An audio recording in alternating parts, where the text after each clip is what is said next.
नमस्कार, मैं तीर्थ बोल रही हूँ। अनामिका संकल्प और कर्म के संबंध में जानना चाहती थी। संकल्प किस प्रकार संस्कार और बुद्धि द्वारा जीवन को रचता है या संगठित करता है।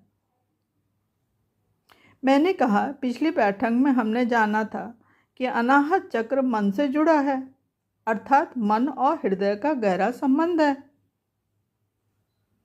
मन सदैव कल्पना करता रहता है और संकल्प विकल्प भी चलते ही रहता है।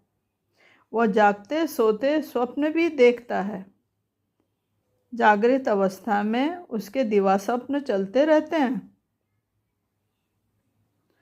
मन में तरंगित कल्पना अनेक प्रकार से अपने को अभिव्यक्त करती रहती है। यदि कल्पना पूर्ण रूप से हो जाए तो वो संकल्प का रूप ले लेती है। हम बुद्धि को संस्कार का वाहन मान सकते हैं, उसे उसका यान कह सकते हैं। अतः शुद्ध बुद्धि द्वारा संकल्प को दिशा मिलती है। अशुद्ध बुद्धि द्वारा लिया गया संकल्प अशुभ फल दे ही देगा। संकल्प कुछ हद तक हमारे कर्म को निश्चित करता है। अपने उत्तम विवेक से जो निर्धारित संकल्प होता है वह सर्वोच्चतम होता है।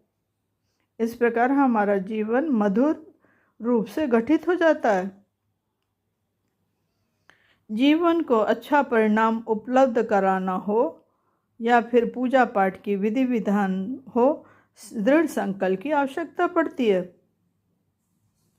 पूजा के समय हम जल हाथ में लेकर संकल्प का विधान पूरा करते हैं। गणेश जी बुद्धि के दाता हैं, अतः उन्हें सामने रखकर संकल्प लेना उचित है। विचार हमारी बुद्धि को प्रभावित करता है।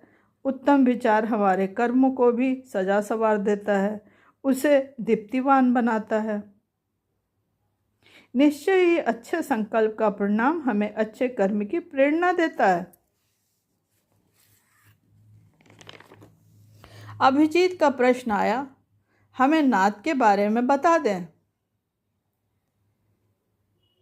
अनाहत नाद के कितने प्रकार के होते हैं। मैंने कहा, ठीक है, मैं इसकी विवेचना करती हूँ। नाद का शाब्दिक अर्थ है शब्द, ध्वनि, आवाज या गर्जन। संगीत की ध्वनि को भी हम नाद कहते हैं। नाद एवं आवाज में अंतर है। नाद के दो प्रकार होते हैं। पहला है आहत नाद और दूसरा अनाहत नाद। पहला आहत नाद। आहत नाद का अर्थ है दो चीजों के टकराव से उत्पन्न ध्वनि। अपने बाह्य जगत में जो ध्वनियां हम सुनते हैं वो आहत नाद ही हैं। दूसरा अनाहत नाद। ये साधकों संतों द्वारा सुनी जाती है। ये ब्रह्मांड में स्वतः ही होने वाली ध्वनि है। ये बिना किसी आहट के हो रही है। ये स्वयंभू है, स्वयं ही पैदा हो रही है। यदि मन बाहर की ध्वनि को त्याग दे, वह अंदर के ध्यान में समाहित हो जाए स्थिर अवस्था में, तो उसे नाद सुनाई पड़ता है। यह अनाहत नाद है। योगियों ने इसे 10 प्रकार से वर्णित किया है। साधना की अवस्था में साधक इन ध्वनियों को सुनता है।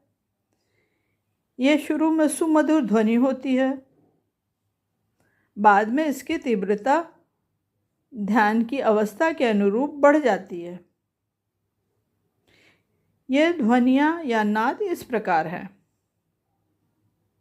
आरंभिक अवस्था में झिंगुर की सी आवाज़ और धीमी घंटी की रुनझुन आवाज़ सुनाई पड़ती है और धीरे धीरे इसकी तीव्रता बढ़ जाने से घंटा, ताल, बंसी, मेघ इत्यादि में ध्वनित होती है। मैं गिनती करती हूँ। पहला है झिंगुर की आवाज़, दूसरा है क्षुद्र घंटी की आवाज़, तीसरा है घंटा, चौथा है शंख, पांचवा है वीणा, छठा है ताल, सातवां है बंसी, आठवां है मृदंग, नौवां है भेरी और 10वां है मेघ। इन वाद्य यंत्रों की आवाज साधक को अंतःकरण में भी सुनाई पड़ती है। साधक की साधना की प्रगाढ़ता में ये तीव्र होते जाते हैं। मधुर वीणा, ताल, कान्हा की बांसुरी, शंखनाद, अंततः मेघ गर्जन, मानो बादल फट गया हो। ये 10 प्रकार के अनहत नाद का उल्लेख मिलता है। ठीक है, फिर मिलेंगे। धन्यवाद।